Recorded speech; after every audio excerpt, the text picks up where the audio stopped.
Jyotika is shining stars of the evening. Major segments factoring in. The first is the digital reality. By education loan, is it for a brand? Is it Amarpreet Singh, and with me is Ishita Mukneja. We like to talk. For this purpose of presentation, I want all of us to step into the shoes. I'm Miteshwar Mangalani and my friend Ayush. Together we are team Alpha and Beta. Start with a story. Imagine a young boy named Arush. Open VR team Dil Se Bankers from IIM Kashipur. Is a green developer or a green producer of the car. Cloud waste is like paying rent. That the best is saved for last. We are here.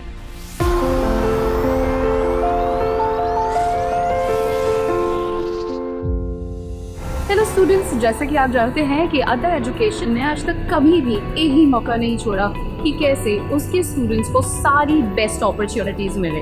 और मैंने आपको ये भी बताया है कि Axis bank ने हमेशा हमारे स्टूडेंट्स को, और आप देख सकते हैं कि चाहे वो डेप्यूटी मैनेजर्स हो जाए या फिर best of the best positions हो जाए, एक्सिस बैंक ने हमारा साथ पूरी तरह से दिया। और आज आए हैं हम एक ऐसे इवेंट में जिसने best brains of the country वो एक जगह पर इकट्ठा कर लिया। मैंने कहा था ना, एक दिन का चीफ स्ट्रैटेजी ऑफिसर बना दिया था। जी हाँ, आज मैं लाइव आप लोगों के साथ वहाँ पे जुड़ रही हूँ। Let me also tell you कि इस पर्टिकुलर कॉम्पिटिशन में ऑलमोस्ट 20,000 लोगों ने अप्लाई किया और उसने रिगरस ट्रेनिंग, मेंटोरशिप और सब कुछ करने के बाद टॉप 20 लोगों को सिलेक्ट किया गया। आपको बता दूँ कि विनर्स के प्राइसेस काफ़ी माइंड ब्लोइंग है। जिनको फर्स्ट पोजीशन मिलेगी उन्हें मिलेगा 5 लाख रुपीस तक का प्राइस, साथ ही साथ pre placement officers and similarly for the second and third places as well.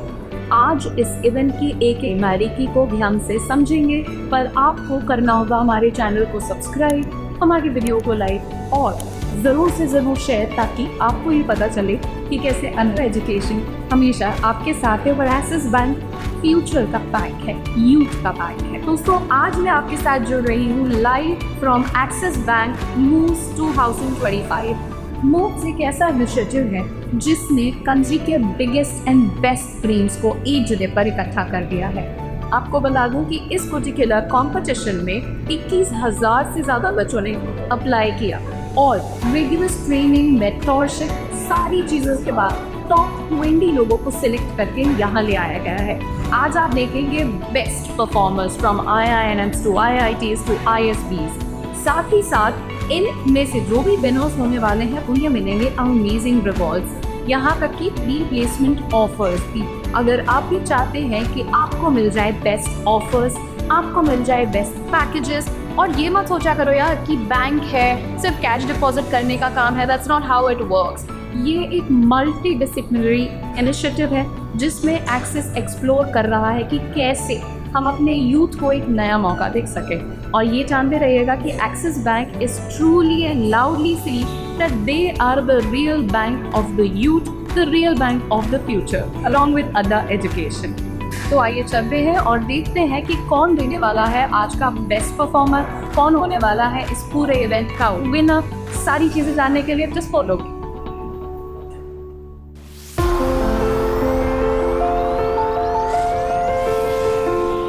This is Swasti Verma. I'm Arushi Singhal and we are Team Meraki from FMS Delhi. To build for the future, it is essential to look at the present reality. We are in the midst of a seismic macroeconomic shift, and there are 3 major segments factoring in. The first is the digital reality.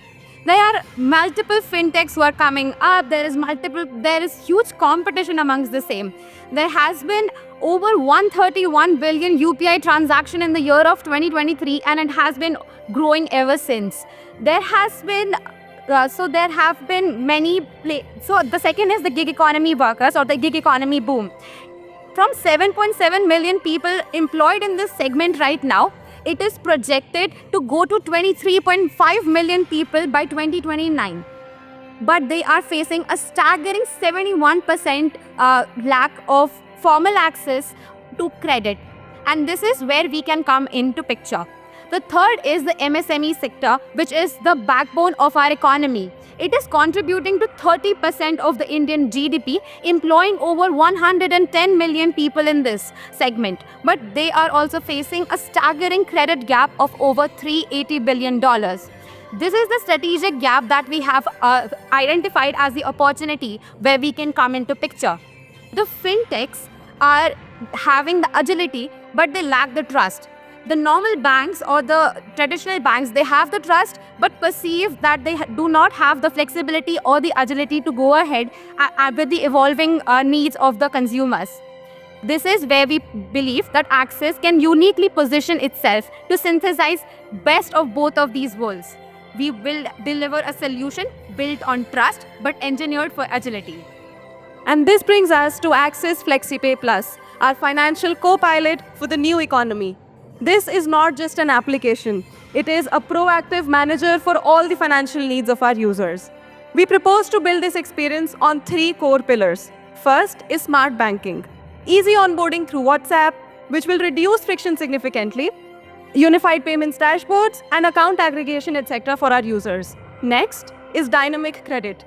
We are proposing that our AI-powered engines they go beyond the rigid CIBIL scores and actually use real-time cash flow statements to ensure that we reach far and beyond. Finally, we integrate essential business tools like invoicing, microinsurances, GST filing, etc., transforming Axis from a transactional service to a full-fledged financial partner.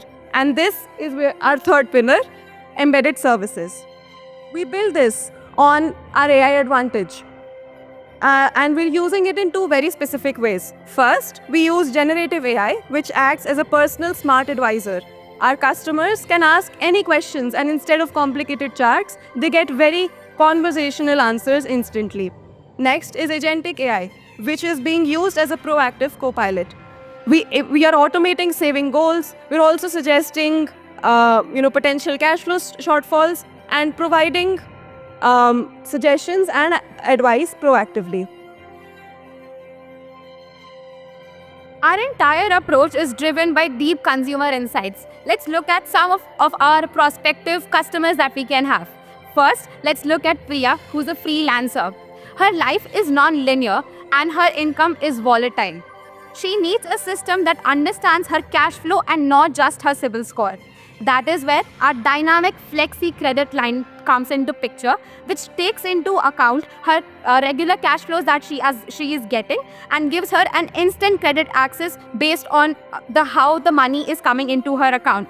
The second is a unified payments dashboard, which will give her an ease into her administrative overload, letting her manage all her invoices in one place and in one go. Next, we have Raj, who is an MSME owner. He's the backbone of our economy, but he's constantly battling a working capital crunch and compliance headaches. For him, banking is often an interruption. FlexiPay Plus offers him instant business credit on demand, so he never misses an opportunity that he comes across to buy inventory, to manage payroll, etc. We have also embedded GST and invoicing tools directly into the platform to automate his compliance work, freeing him up to do what he does best, to run his business.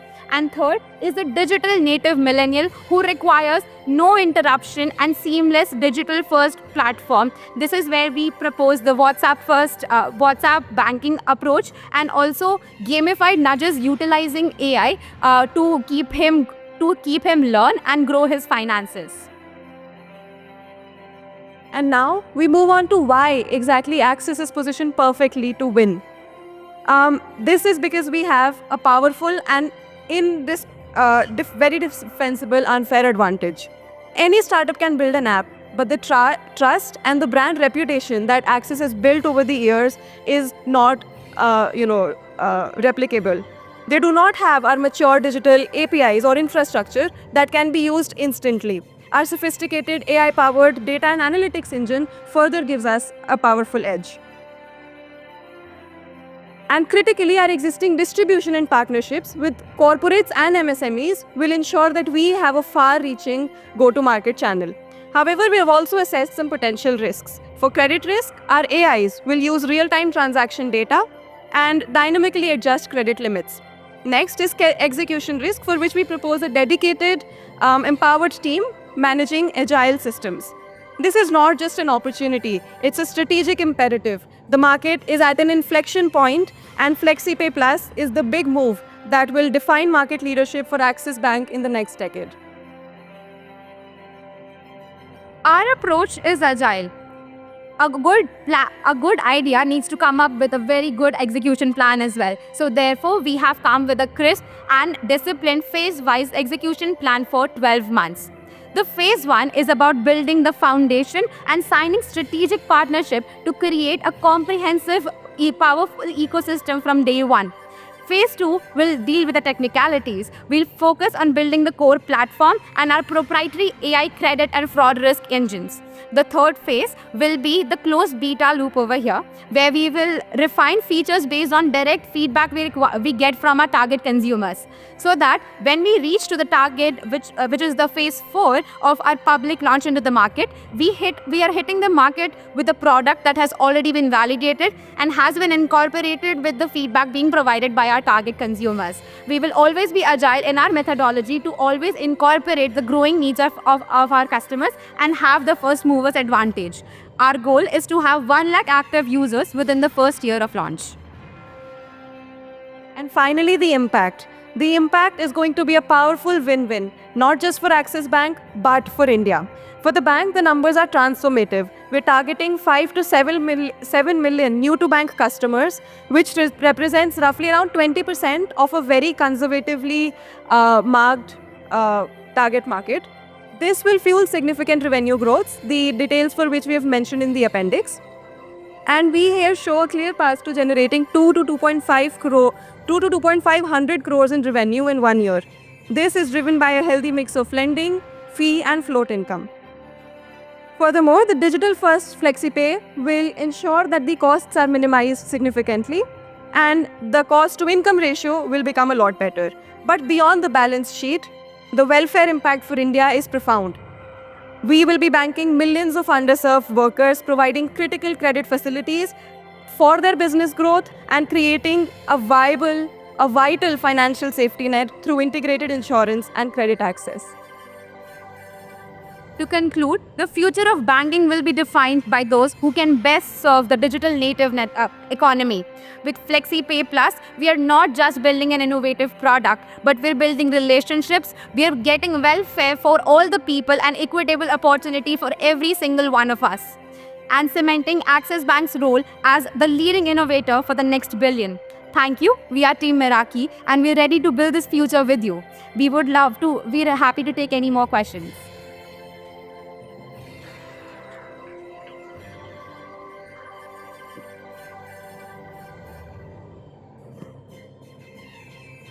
Hi.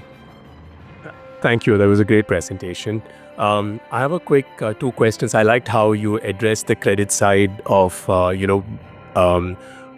fraud detection, etc., and how you dynamically offer credit lines. How would you manage discrepancies that you see on data on multiple platforms? Let's take an example that you see X data from Swiggy, you see another data point from Zepto, another data point from Zomato, let's say, and all 3 are indicating different things to you. So how do you reconcile the data? And have you studied to see whether this data can be gamed by individuals, even if it's dynamic, to get the credit lines they want? I understand the work you've done on fraud detection, but what about gamification of this model to get the credit lines that they want? Sure. So how we're proposing, especially for the gig economy workers to proceed with, is to have partnerships with the applications that you have just mentioned, be it urban companies, Zepto, Swiggy, Zomato, etc., and incorporate our API or our service in their employee-centric application that they have at the employee's end, so that they have a one-stop solution to all of it. Secondly, we would want to incorporate the salary or the corporate salary account on Axis for all of these employees. Since these are contractual workers who are coming in there, they don't have a very formalized set of income that they gain. So first of all, having them on Axis Bank would increase the security from our end, and we will have more formalized data coming to us in the manner that we already have in picture right now. That would be one of it. The second would be we will have, since we will be partnering with their employers, that would be another data source that we will be getting. And since the partnership will be mutual amongst the two Access and maybe Swiggy, for example, the trust we will have will be on the basis of the company and the partnership that we have at hand. And then for the gamified nudges, since we will be taking care of the cash flows that they're gaining into the Axis Bank for their incomes on a daily or a regular basis, which may not be on a daily basis or a monthly basis, which usually how it happens for all of us. This will give us an access to so the cash flows come in. The AI will see what is the credit that is coming in, and if there is any, if the credit is flowing in great, if the volume is high, we can give them a higher credit line in that segment, and the repayment can be flexible on the basis of how the credit flow is looking like in the going months. Maybe there might be a personal reason that the credit flow is not that high, or maybe they are not able to serve that much on a daily basis, and hence the reduced income. Then we will have these nudges or gamified AI nudges to the consumer or the employee in this respect, that we can revise your limit if you're not comfortable, or we are seeing that there is a reduced credit line. So something of that sort. Another thing adding, so something that a lot of NBFCs and fintechs are doing these days, which is that they use account aggregation services to basically integrate all this dynamic data that you just mentioned, and to be able to leverage that data through our Axis FlexiPay application. So we have access to the different accounts that they hold across different channels, all the different inflows of cash through different sources of income. We integrate all of that, use account aggregation systems which are being implemented by a lot of fintechs right now. And through that is what we're proposing to be able to draw insights from the data. Hello. Can I? Yeah. So, again, being a chartered accountant and cost accountant, so one thing you rightly says, there is a requirement, there is a gap, but how is this portfolio that has behaved? Because what I understand, cost to income may be low, but what about the credit cost? Ultimately, that will impact the profitability. What we have seen, the credit cost again is higher in this kind of cases. We have a lot of defaults which are happening. So how does Access try and cover that? That is one.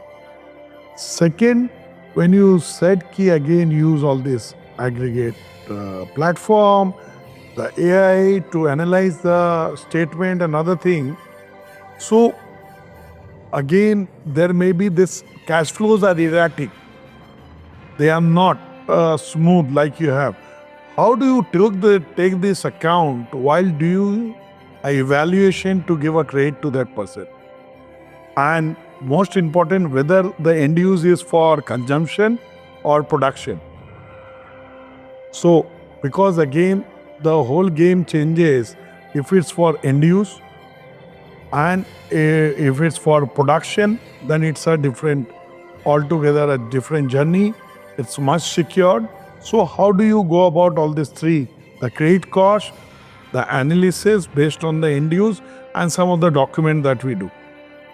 Right, sir. So the first part of your question where you mentioned how do we take care of the risks that are associated with a system like this. One thing that Access is already adopting is the Flexi Credit system, wherein on the first day that the salary that comes into the account of the person, some part of the collection is done on the same time. And this is something that we can adopt for the gig workers that are present. We are proposing that we integrate their accounts with their, let's say Urban Company employee app, and there they maintain their entire financials. Here when they take a loan, take a credit facility from Access, we will then have access to, again, all the data that they have. The employee guarantee will be existing, but apart from that, we will be able to, basically reduce risk in the sense that every time that person has any sort of income, we are able to get some part of the collection. Another thing that can be done in terms of could you repeat the second part of your question? No issue. So again, so the second part was the document to analyze the data. Right. Again, that was the other part. I can take No it issue. out. Yeah. So I think what we are proposing, or we've thought about the idea for the same, is to have a funnel type system to decrease the amount of probability of delinquency or even defaults, because that is a high chances that we have been seeing in this particular segment. That is for sure.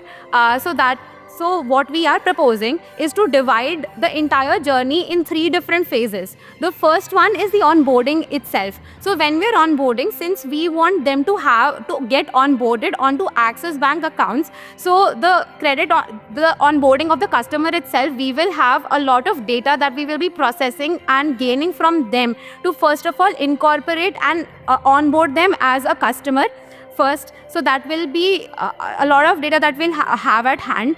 Second, once they are onboarded, we will have continuous monitoring of how the salary account is behaving and what is the frequency, what is the volume of data that is coming in, what is the amount of money that they're receiving on a daily basis. Because of that, we will be able to analyze what is the creditability that we can give to that person, or the associated credit scoring will happen on multiple different bases. First, it will be on the volume or the money that they're making. Second would be to look at if they have any formal CIBIL score associated with them. The third would be to also incorporate multiple different segments which are not already being utilized. For example, if they are making any UPI payments on a daily basis, that could be one of the aspects. The second could be the rent payments.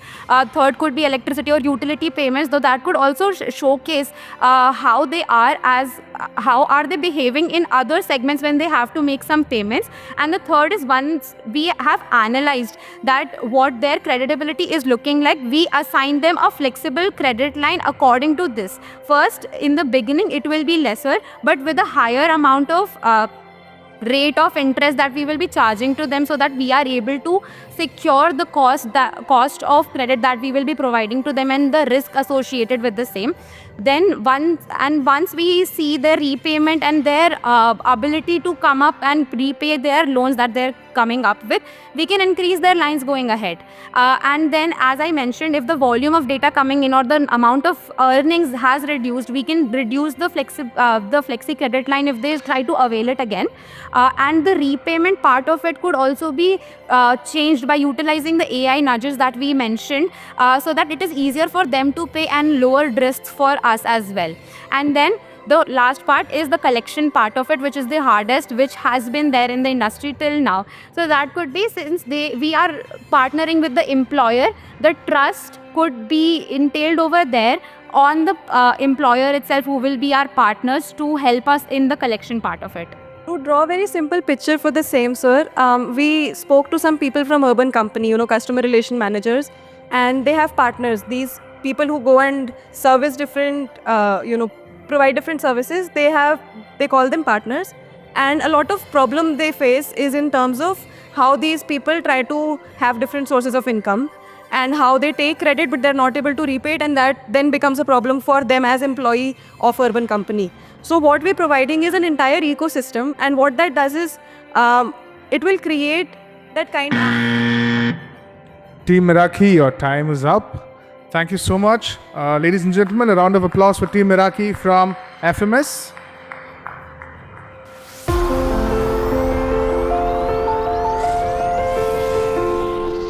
Good evening, ladies and gentlemen.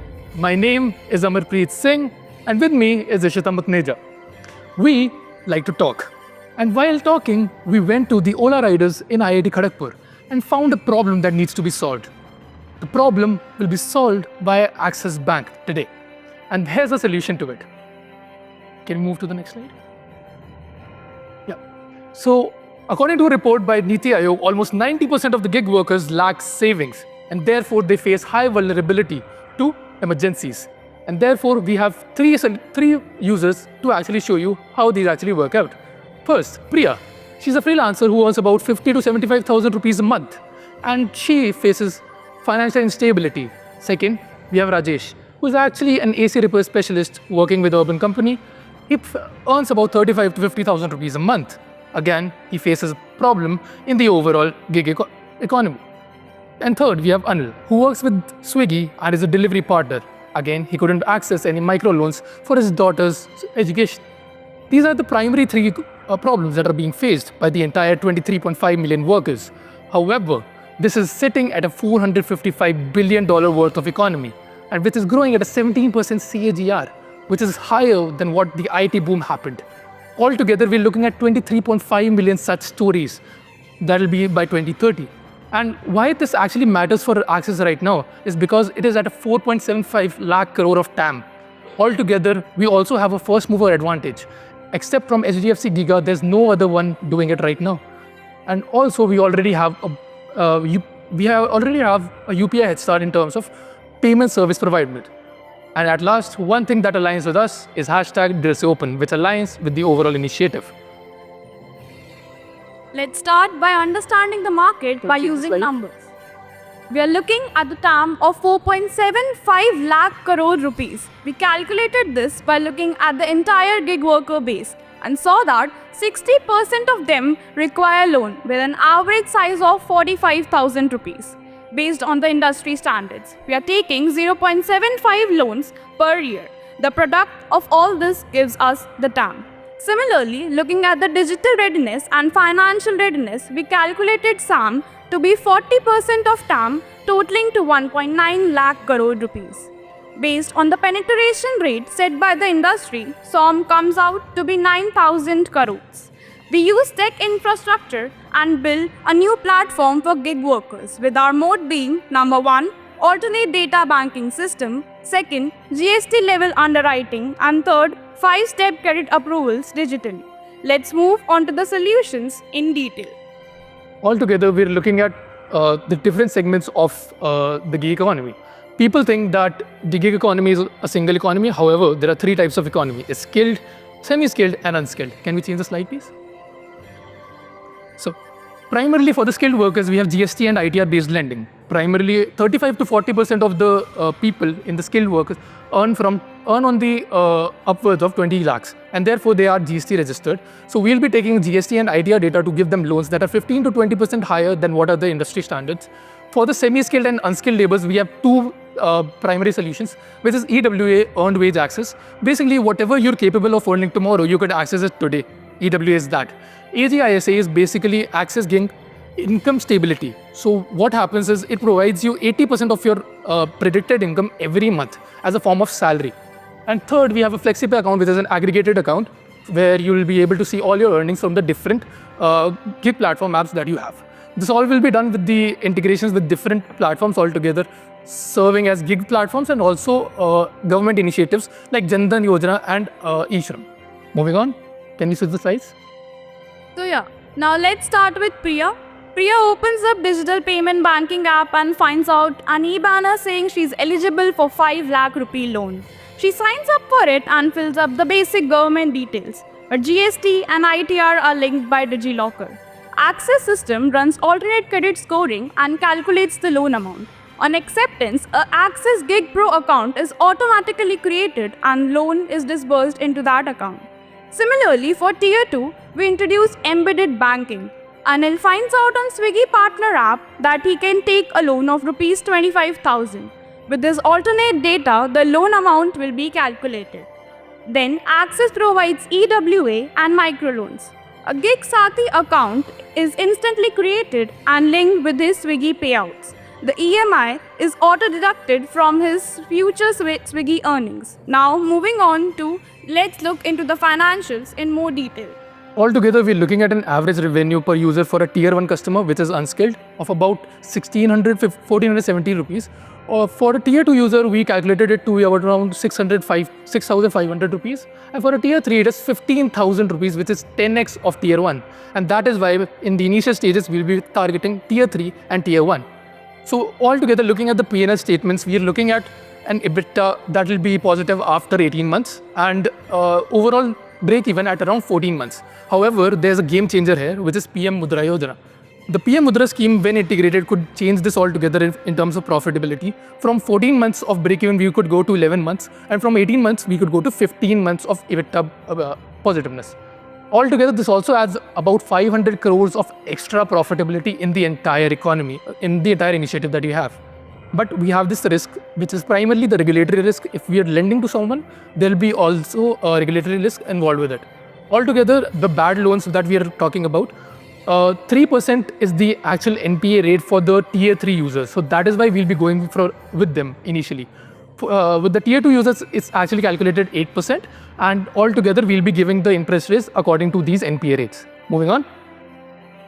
So, the primary aim of first phase is to pilot and incorporate Tier 3 and regular income Tier 2 users. This will involve the initial partnership with gig platforms and the government. This will also be the testing phase for Tier 1 and Tier 2 users, specifically to make the changes in the risk modeling of the bank and making changes to the entire program following this. Overall requirement and investment of 80 crores initially for platform integration and other marketing and acquisition cost. This is also done by we'll first target the southern region with high penetration rate of gig workers, and then we'll be moving towards the north. In phase 2, we'll expand to semi-skilled, that is 1,75,000 customer with RPO of 8,000 rupees and investment of 125 crores and revenue of 148 crores. In phase 3, we'll dominate the market. We'll be targeting full ecosystem with 650,000 customers with RPO of 6,000, EBITDA positive by 30% margins and revenue of 425 crores and EBITDA of 128 crores. That being said, the financials are actually strong and the numbers speak for itself. However, it's not really about the financials only. It's about the entire inclusion of the economy that's booming. And we do that the best because we are #DilSeOpen. Can we change the slide? Yeah. That ends the presentation. Thank you for listening. Thank you for bringing us such a great audience. Excellent. I think very, very good presentation. Some of the things that has been brought out. I just want clarification on the first slide. You have shown that it qualifies for the PSL. Sorry? The gig funding, the last line over there, RBI now included gig worker under the PSL. Is it so? Yeah, it happens in 2024. There was this rolling out by RBI reports. So the gig workers have been included in the PSL in 2024. In the priority sector lending. Correct. Thank you, team. Very good job in terms of presenting and thinking comprehensively. What's your cost of acquisition? How are you going to enroll and how much? Because you talked about 80 crores, and in 80 crores, you think you'll be able to acquire customers. What is the go-to distribution strategy? On an average, we're actually looking at starting off from the south, where the gig economy in terms of the skilled workers are actually there. So overall, it will be primarily digital. So the customer acquisition cost is comparatively less to industry standards. 1,200 is the industry standards for gig economy NBFCs. And we are projecting it to about 800 rupees per customer. So that is our overall CAC that we're expecting. Okay. Go ahead, Munish. Go, Samir. No, please go ahead. If you, I looked at your pricing assumptions for your GST based, I'm saying 8 to 12% with 3 to 4% loss. There's no money in it.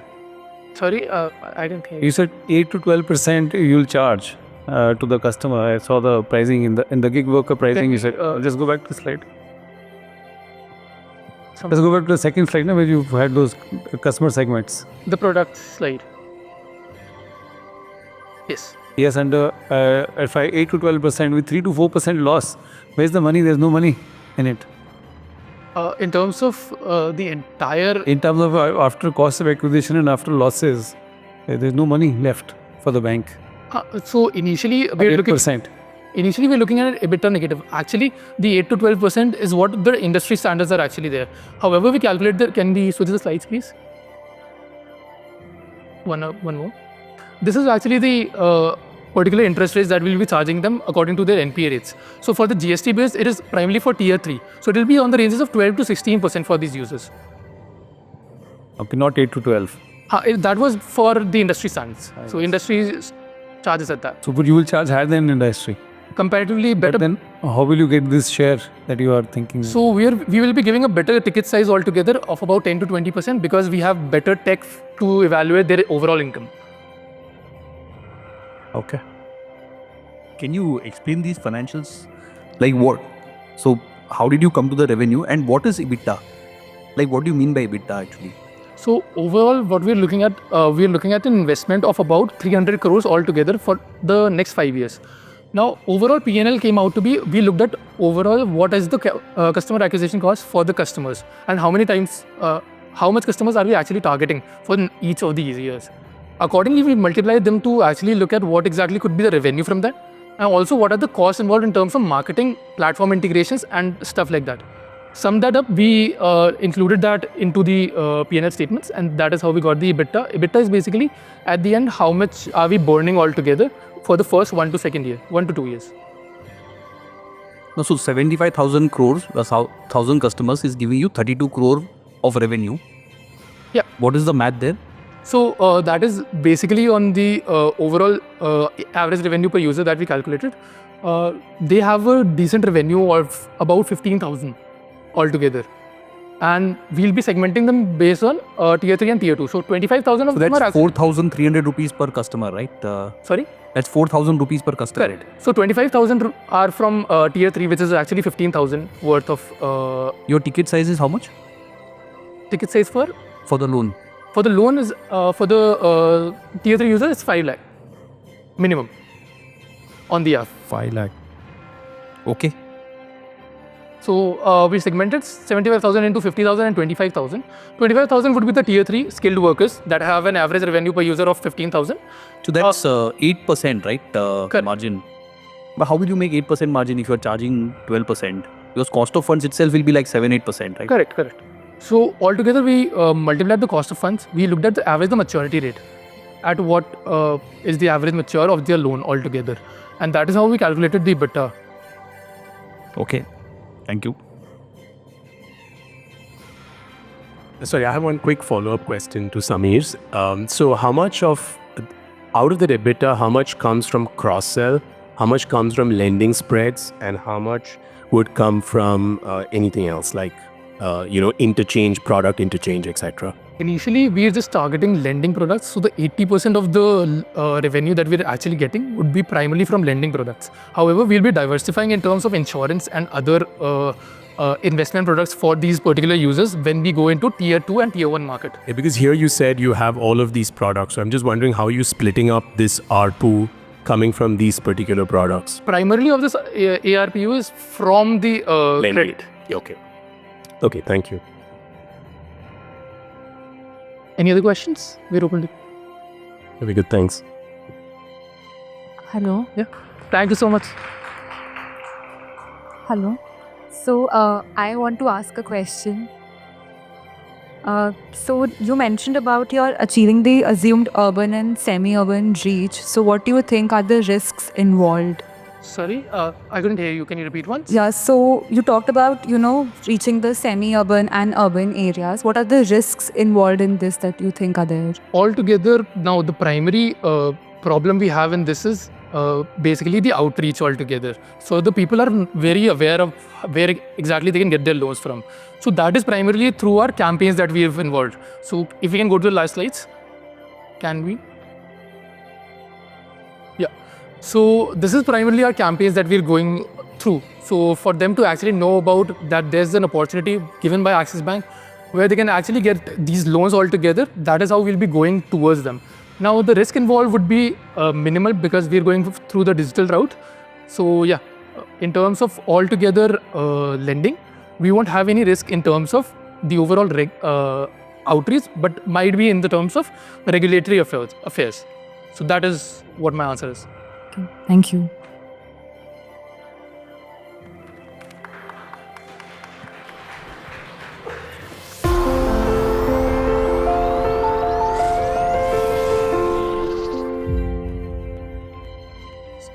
Hello. Hello, am I audible? The prompter. So ours is the last presentation. So they say that the best is saved for last. We are here to talk about those who sadly are always left for last, which is our rural communities when it comes to financial inclusion. Good evening, everybody. We are Team Artha from ISB. Do you notice the rupee symbol in the middle of her name? That's because for us, the rupee is not just the currency symbol. It's a symbol of inclusion, empowerment, and opportunity, and that's what our solution is all about. Rural India contributes nearly half of the GDP and is the single biggest growth driver in the next decade. Yet it receives only 5% or up to 8% of formal credit, forcing nearly 1/3 of the households to rely on costly informal money lenders. To understand this problem better, we mapped the customer journey, and at each stage we found pain points. Access and onboarding is limited because there is a dependence on informal money lenders. Trust is low, with only 27% of rural adults being financially literate. Daily engagement is hindered by English-only apps when 70% of the rural population prefers vernacular language. And credit is constrained due to cash flow volatility and lack of collateral. And when it comes to business growth, we see that farmers and MSMEs struggle without markets or data trails that can qualify them for loans. Which is why this problem matters now. We see that rural internet penetration has already crossed 400 million users, and e-commerce is projected to hit $100 billion by 2030. And digital data trails can improve MSME credits by up to 40%. So the demand is there, but the banking system has not yet kept pace. Let's look at it from a competitive landscape. We see that SBI has reach but legacy IT. HDFC has branches but high costs. ICICI has tech-led agri-credit, but it is siloed. This creates a very unique opportunity for Axis by building an agile, digital-first, asset-light model that can deliver personalization, trust, and scale. Not only that, but if we look at the PSL angle, we see that Axis Bank is already very strongly aligned by RBI's PSL mandate, with 88% of corporate and commercial banking groups being PSL compliant as of March 25. Now Shyansh will explain the solution that we have proposed. Axis Bank rural banking vision is so broad that we could not come with one magical solution. Instead, we made it our mission, Project Bharat Unnati, to create a self-reinforcing ecosystem for Bharat's financial growth. Our strategy is divided into three-pillared approach. First, we offer personalizing products through the Bharat product suite, hyperlocal, cash flow-based, vernacular-friendly financial tools. Second is strengthening the distribution channel by revamping the business correspondent network that we call as Axis Mitra 2.0. Third, embedding Axis in the daily life of rural people by Axis Digital Mandi Connect Super App for Bharat. We have been very deliberate in aligning every part of our solution with Axis Bank's core value of customer centricity, ethics, transparency, teamwork, and ownership to make sure that this strategy is true to what Axis is. The outcomes that we are targeting is very clear. We want to place Axis as #1 rural bank in India, synonymous with trust, innovation, accessibility, while also expanding market share, building an ecosystem that advances ESG leadership by driving inclusion and financial literacy. Now talking about our solution, this is the pillar 1 of our solution about what we call as Bharat product suite. In pillar 1, part 1, we propose to offer cash flow based nano working capital loans using data inputs from account aggregators, UPI, GST to offer instant collateral light loans of 10K to 50K. The key is that repayments are directly linked to UPI saves or GST cycles, making it dynamic and real time. The target audience here are micro retailers, artisans, and rural traders. The phase 2 is to offer agri finance based sachet bundles of micro SIP, flexi RD, micro insurance that are in line with seasonal agri pause and cycle. We will be targeting farmers, processors, rural households, and SHG through our bundle product. The pillar 2 of our solution is to revamp the distribution channel using business correspondents. Business correspondent is a very old idea, but there have been no recent innovation in the field. What we suggest is that we want to offer and revamp it as tiered Mitra model, from Mitra to Super Mitra to Master Mitra, each incentivized for onboarding, product literacy, and sachet sales. We want to We want to give them tablets preloaded with CRM, KYC and nudges, makes them truly tech-enabled advisors. We also want to loop in women-first hiring strategy, taking SHG into loop, creating a pathway for SHG women to become trusted advisors. This not only drives financial inclusion but also build long-term trust with rural household. The pillar 3 and the last pillar of our solution is to bring Axis Mandi Connect app for daily engagement and data flywheel. This is a biometric, online offline capable super app that transforms Mandi into digital hub. It integrates eNAM auctions, UPI, APS and AI-driven credit scoring so farmers get instant transparent payments and seamless access to loan, insurance and subsidies. The app will be based on our activation, engagement and monetization model. Activation brings utility first engagements. Engagement, we work with Digital Mandi to integrate eNAM. And third is once this become part of daily life of farmers, we'll try to push access products. We believe not in just suggesting ideas. We thought we'll prove the feasibility by actually making the app. So can we have the app? So this is the app that we are proposing. We have integrated the eNAM portal in our app. The features can be varied by taking feedback from farmers what they need on this convenient app.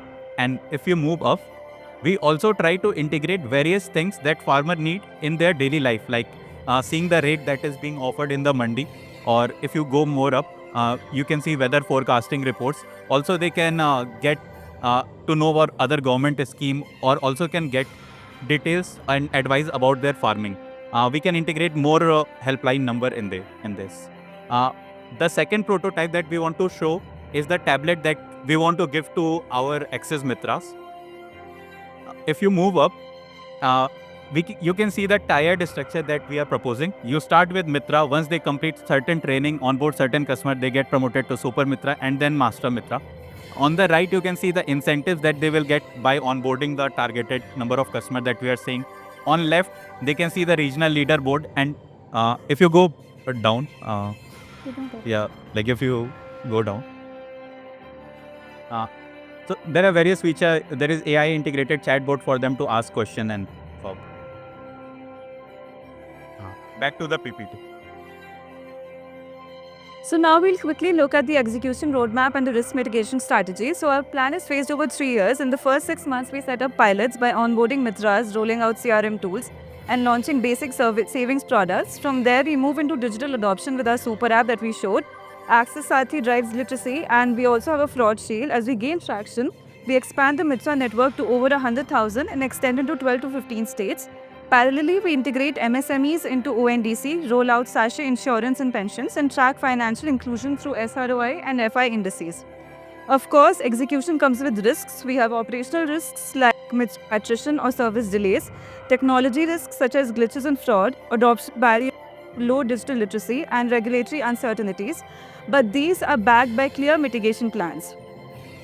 Now that we have looked at the roadmap, let's look at the success matrices and the business and financial impact that we aim to deliver. Our pillars are clear. Through Axis Mitra 2.0, we aim to target from 10,000 to 1.5 lakh active Mitras over 3 years. With the Bharat Super App, vernacular adoption will go from less than 5% today to 60%. And with the Bharat Product Suite, we will onboard 10 million new-to-bank rural customers and source 40% of the loans through our partner ecosystem. The overall impact is... Who's your mentor? Mr. Salil. Huh? Mr. Salil. If I'm taking the wrong name, we are just confused. Salim. We are not sure of the name, but we very clearly remember all the advice that he gave us after seeing our presentation, and I incorporated those. Salim, how do you decide that you want to look at rural market to create the ecosystem and your idea? How did you go about doing it? So as the Chief Strategy Officer for Axis Bank, we were asked to look at the most high impact investment area that the bank could focus on, and we were given a lot of different tracks that we could focus on. So based on that, we actually created a decision matrix, and we evaluated each of the tracks against 5 key components, which was market size, competitive intensity, how well it aligns with Axis's core competencies, and the projected profitability that we can expect, so that we can target the biggest growth opportunity as well as tackle the biggest challenges that we might face. And we came up with the rural inclusion as the North Star that we wanted to focus on. So this is something that we had included in our initial presentation. We did not have the space to include it here. Yeah.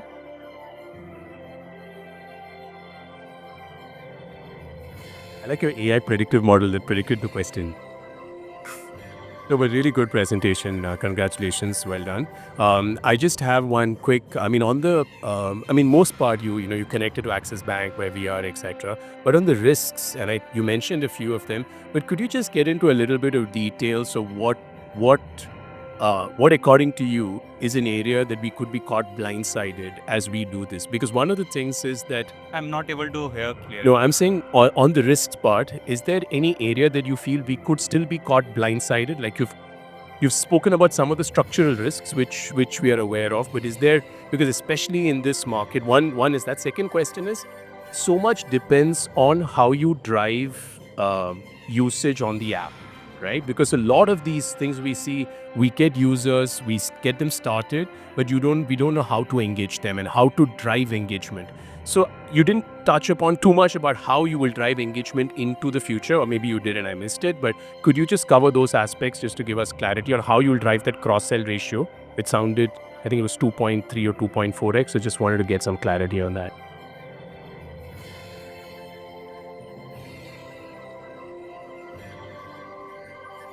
Okay, so answering the first part, one key risk that we can oversee is what we are suggesting with the business correspondent.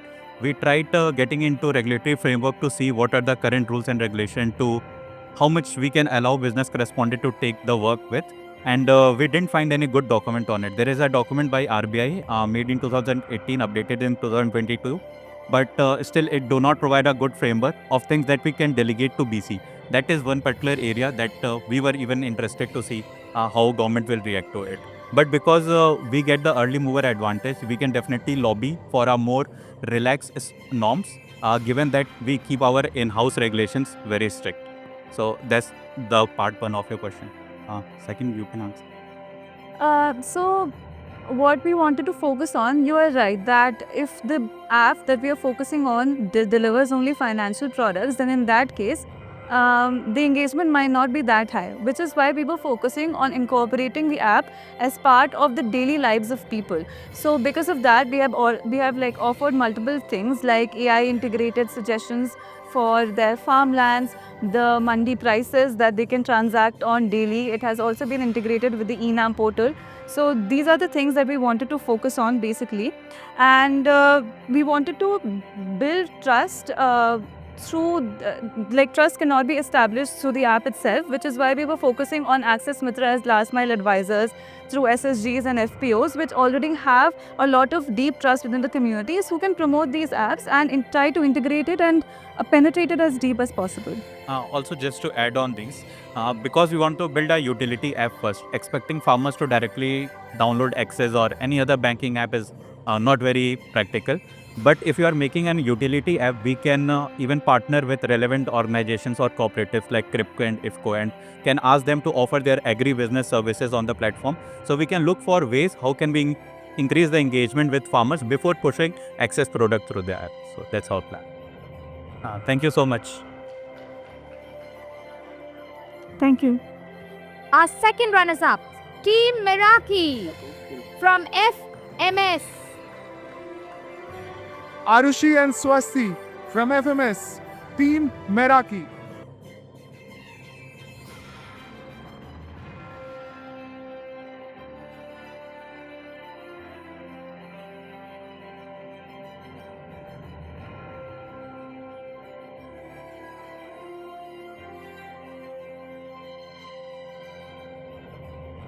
At second place, mentored by Sanjeev Bhatia, from IIT Kharagpur, we have Team ABC, Amarpreet and Ishita.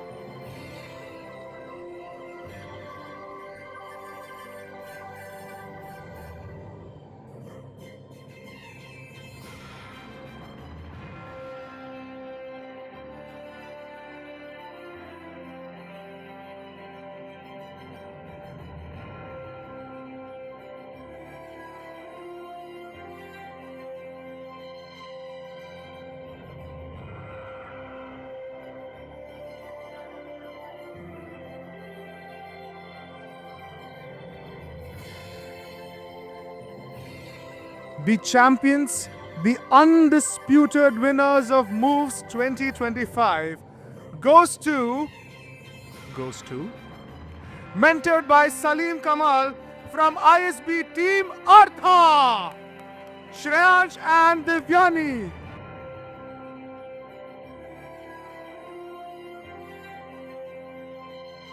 Here they come, the shining stars of the evening. The talent, the energy, the passion. It truly raised the bar for all of us. Team Anna from ISB.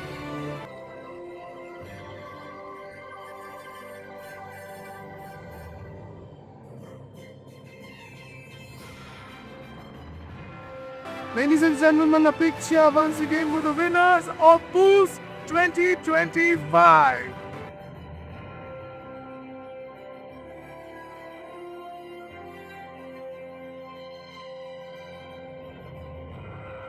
And now, to make the celebration even more special, I would like to invite our MD and CEO, Amitabh Chaudhary, to say a few words about the incredible talent we have witnessed today.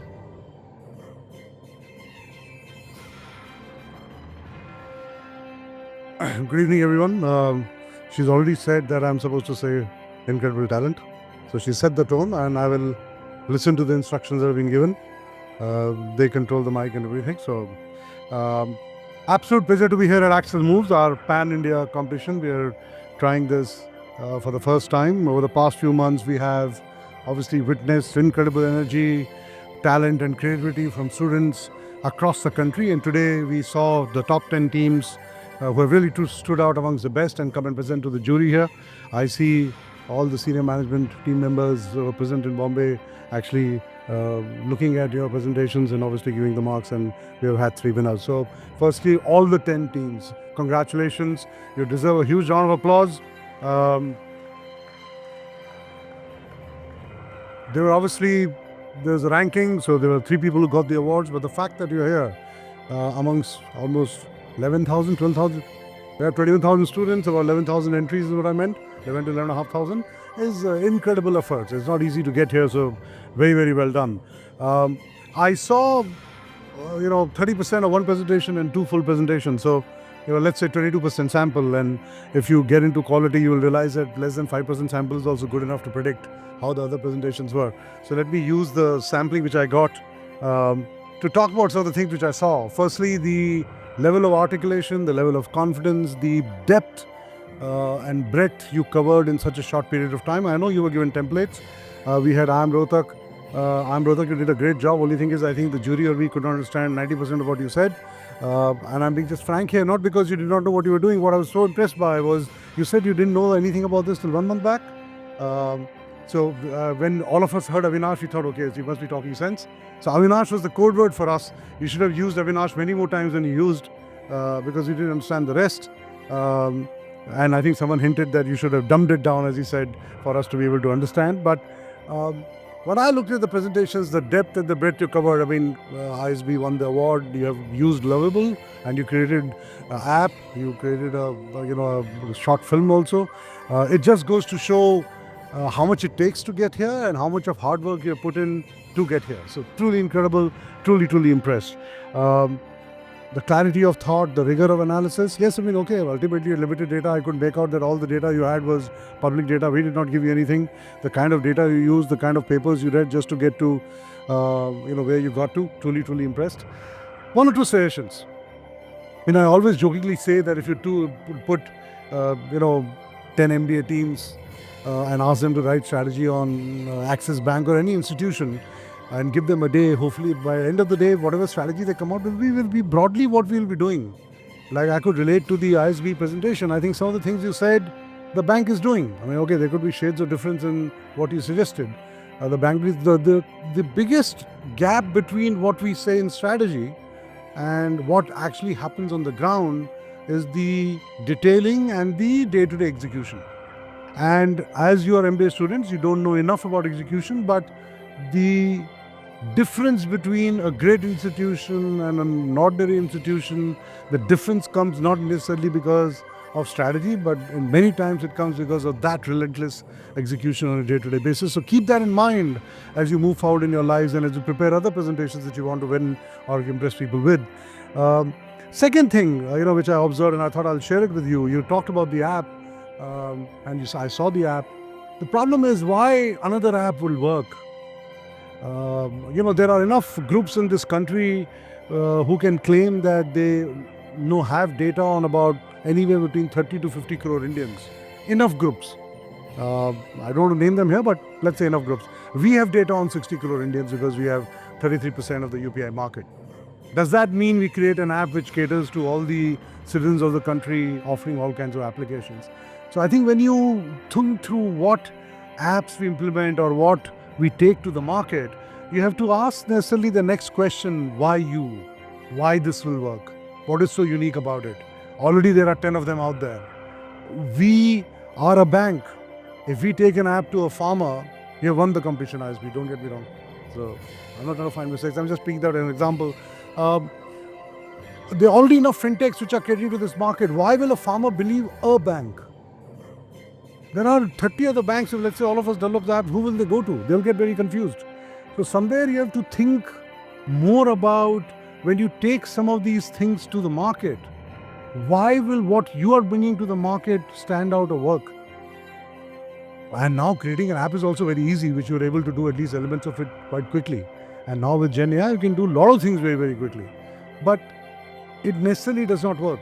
If you take even UPI today, we say we have 33% market share on the back end side. On the front end, PhonePe and Google Pay and all have very, very large market share because they have bleeded huge amount of capital to get there. Who has that kind of capital to be able to bleed to get to that market share? So my only suggestion to you is just think about that a little bit. It's very, very important. Today, when I see all of you, and when yesterday I was in Plaksha, which is an engineering institute which we are kind of funding to some extent, and we are one of the founders there. We see the audacious spirit of innovation and ideation across the country. India is home to one of the world's largest and fastest growing startup ecosystems with over 100 unicorns at this stage. And I do believe that India has the third largest ecosystem. It will continue to grow because we have just had that ecosystem in place. And given the size of the IT population we have and given the size of population we have and the kind of educational institutes we have and the new educational institutes which are coming, I think this pioneering spirit will only continue to grow. So while a lot of us might be thinking about going abroad, I do believe that huge amount of opportunities are going to get created in India alone. And there will be opportunities for young people like you to be able to cater to those opportunities if you think through it. You talked about in your 10 presentations, there were a lot of ideas like that. Think through it. I'm sure you will come up with things which can make a difference and you'll be entrepreneurs tomorrow. I was told in Plaksha, for example, I hope people have heard about Plaksha. Today about 40 to 50% of the students are thinking of becoming entrepreneurs at some stage in their life. When I was there in my MBA school, I'm aware of maybe 5 people who were interested in being entrepreneurs. I was one of them. I never became an entrepreneur. I tried to become an entrepreneur. I was very unsuccessful, but that's not the point. People are willing to take those risks. People believe that they have the capability to create companies which can cater to specific requirements of the market going forward in the future, which is great to see. But idea itself is not enough. It's like a seed. It needs nurturing. It needs space to grow, people to challenge it, and resources to bring it alive. At Axis Bank, just to do a little bit of my pitching here, we foster innovation consciously, we listen intently, we believe that no idea is too small or insignificant, and frankly I was trying to share with you that Axis moves with someone's brainwave in Axis HR, maybe Anand Bardhan or someone from his team. And that's how ideas develop. It's not that, you don't have case competitions in your schools. They had. I'm aware of a list. I saw a list which had 30, 40 companies there because they were sharing some data with me. But my next question was, how will you sustain this? How will you institutionalize this? How will you stand out? Which one is known to be the best? Why are they known to be the best? And what will you do differently? Right? Those questions need to be asked. And as you keep asking those questions, our idea behind Axis Moves is taking some of the raw ideas from campuses, listening to them intently, asking ourselves, is there something which you can think about? That's why we attach mentors to you. That's why we had some people from various businesses come and sit here and listen to you and actually take these ideas to fruition. We obviously are assessing you in the process. We are assessing a lot of other teams in the process, and many of you might actually get offers from us because now we've seen you at much more closely than we will ever get to see in an interview process. So, and we do also believe that some of these ideas could become real world solutions for Axis Bank going forward in the future. So be prepared. We might come at you more than you think. We also believe in Axis Bank. We are on a journey of ideas. We believe that we are ranked number 3 in terms of size. The only way we can become a leader is that we take some ideas, nurture them, and make something out of them, and then leapfrog the number 1 and number 2. If we keep doing things incrementally, it is a very, very long and difficult race. It's not that we don't have to execute, but we have to have these ideas which will allow us to leapfrog. And that's why these ideas are so important for us as we move forward. So, over the last few years, we have positioned ourselves as a new age digital first bank, whether it is reimagining customer experiences, building world-class digital platforms, or harnessing data and technology to solve real problems. I am Rohtak talked about how we embrace cloud. We are the first bank to embrace cloud to the extent which we have, because we believe that any of these new technologies which are coming in, we need to embrace and take advantage of them first before anyone else does. So our understanding of what we can do on the cloud is way, way ahead of what maybe our competition is doing today. As an organization, we are deeply committed to nurturing young talent and building leaders who will drive transformation. Raj thought that we will give the message. He refused to give the message, so she had to say it in the end. We produce leaders. Thank you, Raj. We got the message. Over the past few years, we have pivoted our hiring strategy to focus on campus talent.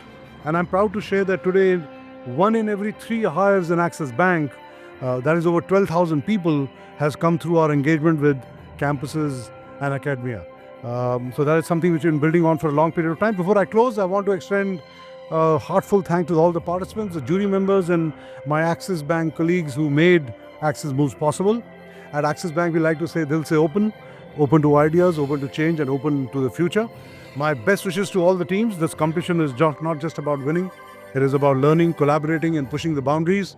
You showed confidence. You went into depth of various things. You came up with ideas which, you should be proud of the fact that we are maybe an institution which has been around for such a long period of time, have 1 lakh people. But for example, when you presented, on Bharat Bank, some of the things you said are exactly what we are doing. Maybe the details are missing, but from a strategy perspective, they're almost similar, right? So you should be proud that after, 1 month of work, you could be able to come up with it, which, by the way, we launched Bharat Bank 3 years back and we are still at it.